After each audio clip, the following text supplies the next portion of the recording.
Дэлгэр мөрөн цогцлол сургуулийн физикийн багш Саран байна. За өнөөдрийн хичээлээр дулааны энерги зөөгдөх аргууд сэдвийг 9-р ангийн төвшөнд заана. За хичээлээ эхлэхээр хүүхдүүдээ бид цай босдохын тулд юу хийх вэ? Гэрээ дулаацуулахын тулд яадаг вэ? Гараа дулаацуулахын тулд яавал дээр вэ? За зургийг ажиглаарай. За цаасыг халаахын тулд, гараа дулаацуулахын тулд, өндгийг шарахын тулд яаж байна хүүхдүүдээ?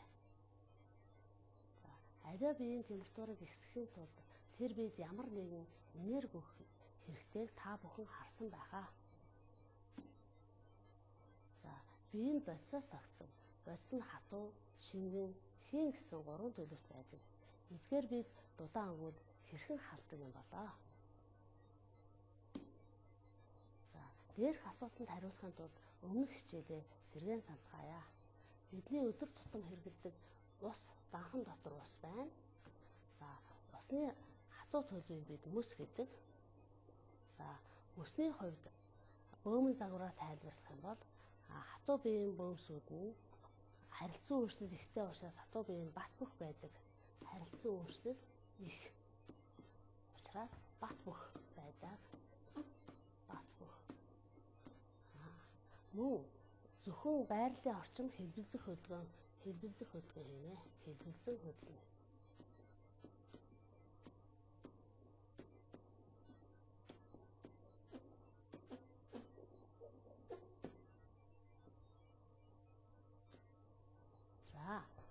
За тэгвэл шингэн усны хувьд одоо шингэн биеийн хувьд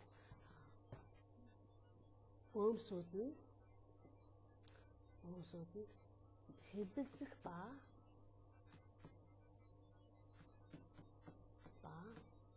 давшин хөдлөнө.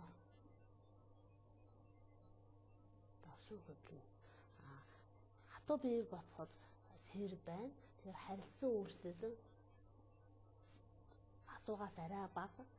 Хөдөлгөөний хувьд хатуу биеэс арай их байна.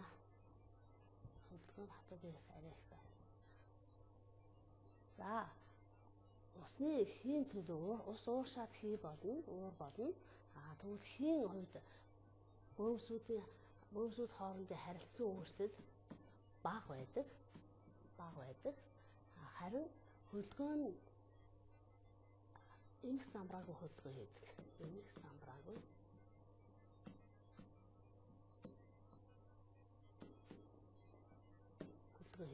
Болохыг бид мэддэг. За энэ мэдлэгээ ашиглаад бүгдээ хичээлээ хийсгэе. За зургийг ажиглаараа хүүхдүүдээ. Их температуртай, бага температуртай хоёр биеийг нийлүүлээд тавьсан байна. Тэгвэл дулаан нь өндөр температуртай биеэсээ нам температуртай бие рүү шилждэг. За дулаан шилжих процесс нь хоёр биеийн температур тэнцэх хүртэл үргэлжилдэг. Ингэж дулааны тэнцвэр тогтно. Дулааны тэнцвэр гэдэг нь биеийн температур жигдэрх процесс. Хоёр биеийн процесс юм. Хоёр биеийн бөөмсийн дулааны хөдөлгөөний дундаж кинетик энерги тэнцэх үед дулааны тэнцвэр тогтно. За дараах туршилтыг ажиглацгаая. Би хэрхэн халж байна вэ? Хатуу бие дээрх туршилтыг харъя. За хайруулын зөвхөн тавганд нь дулаан өгч байгаа та бүхэн харж байна. Гэтэл төд удалгүй бариул нь халж гарыг халаагаад байгааг та бүхэн ажигласан байхаа. За үүнийг дараах туршилтаас тайлбарлацгаая. За металл саван лааны тос ижил зайтай дусаан түүндээ жижиг хадаас нааж цалцаагаад савааны үзүүрээс халаагаарай. Хадаас яагаад зэрэг унахгүй байна вэ? За дээр ялсанчлан төмөр саваан бат бөх тул бөөмс нь харилцан өөрчлөлт ихтэй. Халаасны улмаас бөөмийн хөдөлгөөн ихсэж харилцан өөрчлөлт мөн ихснэ. Хөдөлгөөн ба харилцан өөрчлөлт ихснэ.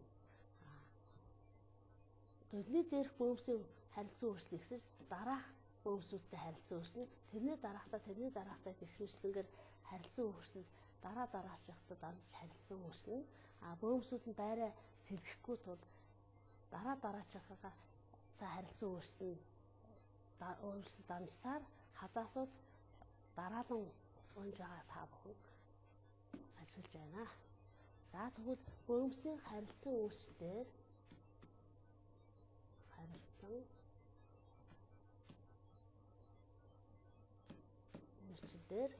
дулаан дамжихыг дулаан дамжуулал гинэ.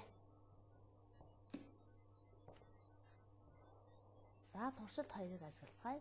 Шингэн дулаан өгч байгааг та бүхэн харж байна. За шингэний зарим хэсэг нь дээшээ, зарим хэсэг нь доошоо гэх мэтлэнгээр шингэний дээшээ доошоо хөлдсөн эргэлт үүсэж байгаа та бүхэн ажиллаж байгаа бизээ. За шингэн хэрхэн халж байгааг дараах зураг дээр ярилцгаая. Шингэн хэрхэн халж байна вэ? Савны ёроол халах бөгөөд ёроол хэсгээс энерги шилжин тэр орчмын үсийг халаана. Халсан уус нь сэргэжин хөнгөрч, хөнгөн бие хөвдөг тул дээшээ хөөрч, хүйтэн ус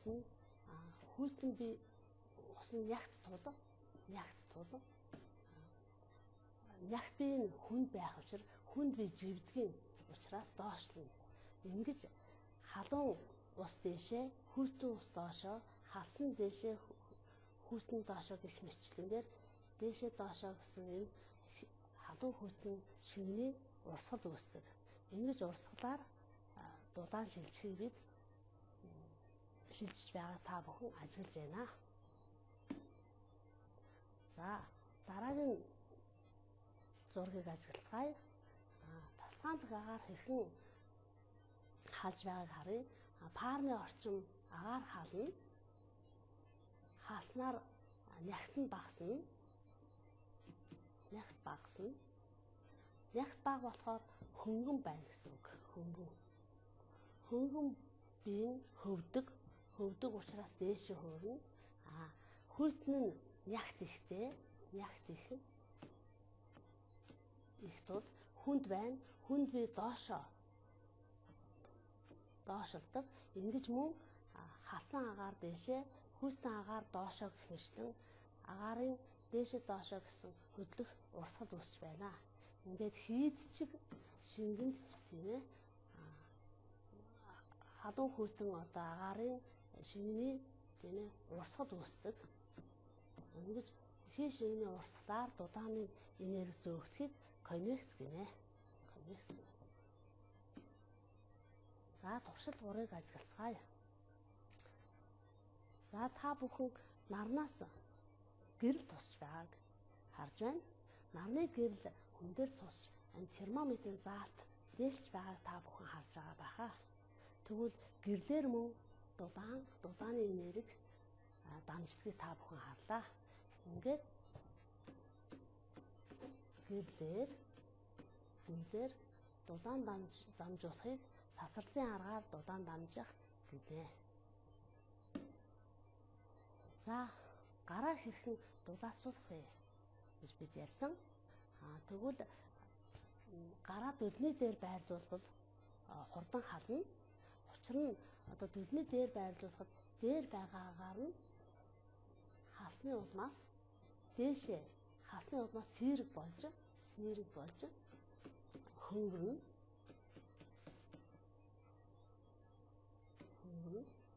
Хөнгөн учраас дээшээ хөвж дээшлэн. Тэгээд тийм учраас гараа дээр барихад хурдан халж байна. Энд дээр нь байсан тохиолдолд конвекцээр гар халж байна. Конвекц. За дөлний хажуу талд гараа байрлуулсан байна. Гэвч гар хална. Дөлнөөс гэрэл гарна. Тэгвэл цасралтын аргаар бас халж дулаацах нэ. За тэгвэл одоо бүгдээрээ өнөөдөр үтсэн хичээлээ эхлэн дүгнэж ярьцгаая. За дулааны энерги зөөгдөх 3 арга байдгийг бид мэдсэн. Хатуу биеуд шинийн хийд дулаан шилжих тухай ярилцгэлээ. За тэгвэл хатуу биеийн бөөмийн хувьд бөөмс нь байгалийн орчин хэлбэлзэн хөдөлдөг. Бөөмсийн харилцан үйлчлэлээр дулаан дамждаг юм байна. Ингээд харилцан үйлчлэлээр дулаан дамжихыг дулаан дамжуулалт гэдэг.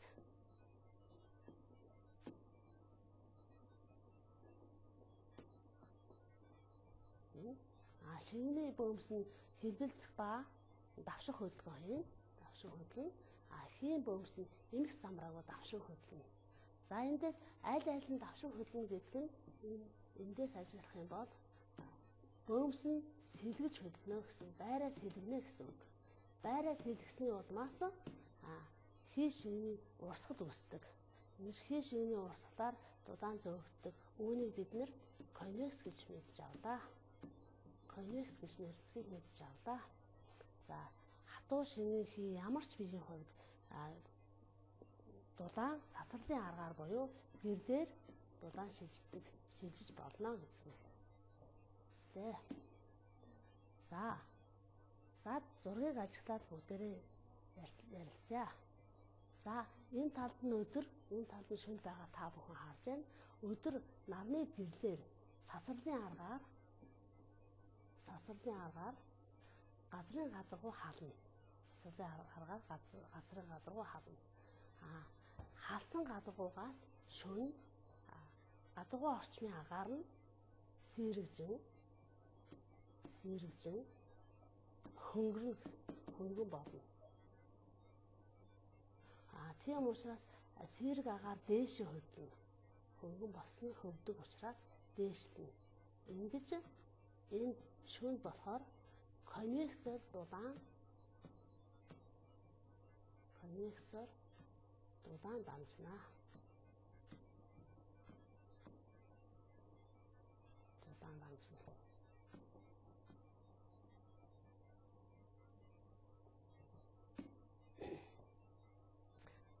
За өнөөдрийн хичээлээр мэдэж авсан мэдлэг чадвараа ашиглаад дараах даалгаврыг хийгээрэй.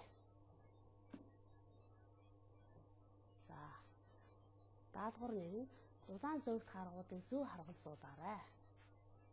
2 дугаар даалгавар нь дулаан зөөгдөх аргуудыг зөв харгалзуулаарай. 3 дугаар даалгавар нь дараах бодисуудыг дулаан дамжуулалтанд буурах хэрэмбээр байрлуулаарай. За 4 дугаар даалгавар нь дараах өгүүлбэрийг нөхөж гүйцээгээрэй гэсэн даалгаврууд байна. За энийг та бүхэн дэвтэртээ хийж агаарай. За 5 дугаар даалгавар нь бодлого байна. За нарнаас дэлхий хүртэл 150 сая км зайтай. За бид нэр 150 сая км зайтай. За километр.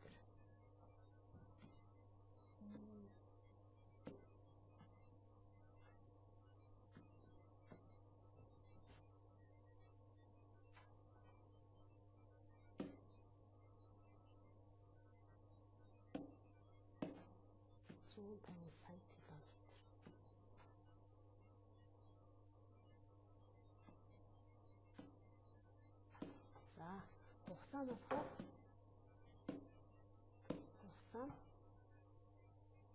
хурд байна тийм ээ, хугацааг олох юм байна. За хурд нь болохоор зэрэг бид нэр 300 мянган километр секунд гэж байна. За хугацааг олохын тулд замаа хурдан туваан 150 сая километрийг 300 мянгад хуваах юм байна. За ингэхээр 500 секунд гэж харагдаж байна. За бидний зөв хариу бол энэ юм байна. За дулаан зөөгдөх аргуудыг нөхөөрэй. За гэрлийг энэ линзээр татаад нарыг цуглуулад цаасыг халааж байна. Энэ тэгэхээр цацралын арга. Хамтраад хийцгээе. За тэгэхээр энэ гараа дулаацуулахад гал дөлний дээр гараа байрлуулж байна. Энэ юу гэсэн үг вэ? Конвекцийн арга болохыг бид өмнөх хичээлээс ойлгосон. За эндээс хайруулын тавгийг халааж байна. Хатуу бие нь дулаан дамжуулаад халдаг.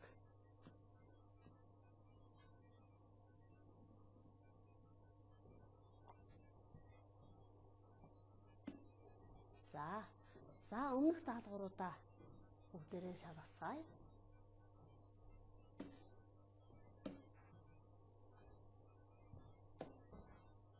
За эхний даалгавар дулаан зөвлөх харгуудыг зөв харгалзуулаарай гэсэн байсан.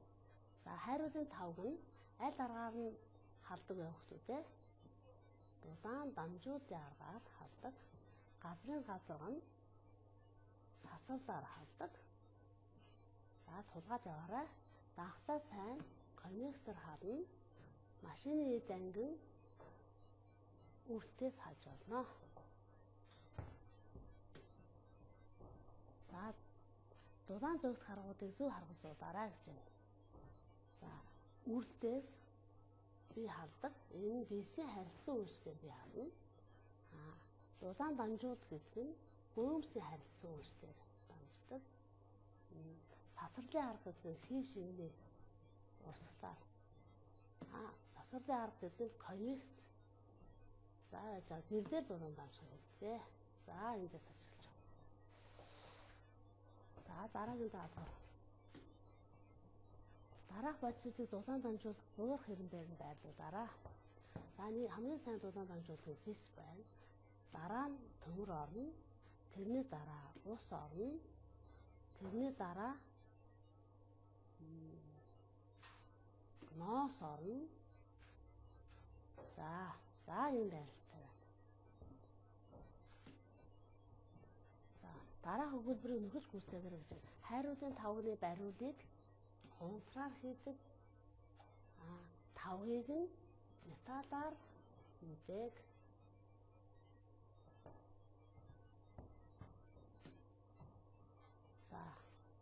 За энэ бодлогыг бид бодсон байна.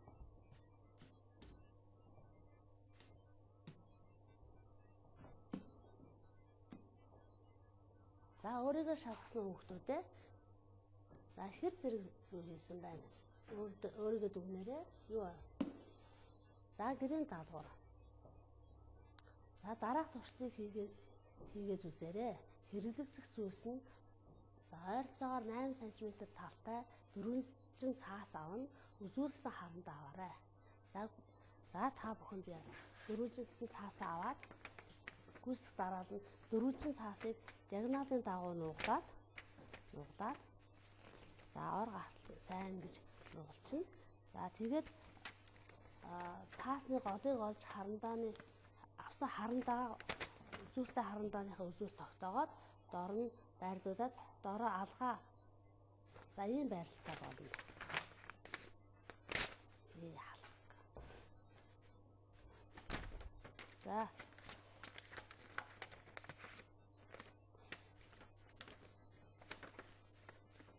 За ийм байрлалтай болно. За энэ дороо бүгдээрээ үзүүлсэн харандаагаа байрлуулад за алгаа дор нь байрлуулахад сенс яаж вэ? Ирэх нь яах нь вэ? За эргэж сенс яагаад эргэж байгаа энийг тайлбарлаарай хүмүүстээ. Алганыхаа оронд гэрлийн шийдэн асааж бас барьж болно. Тэгвэл мөн яаж хөдлөх нь гэдгийг сайн хараад тайлбарлана.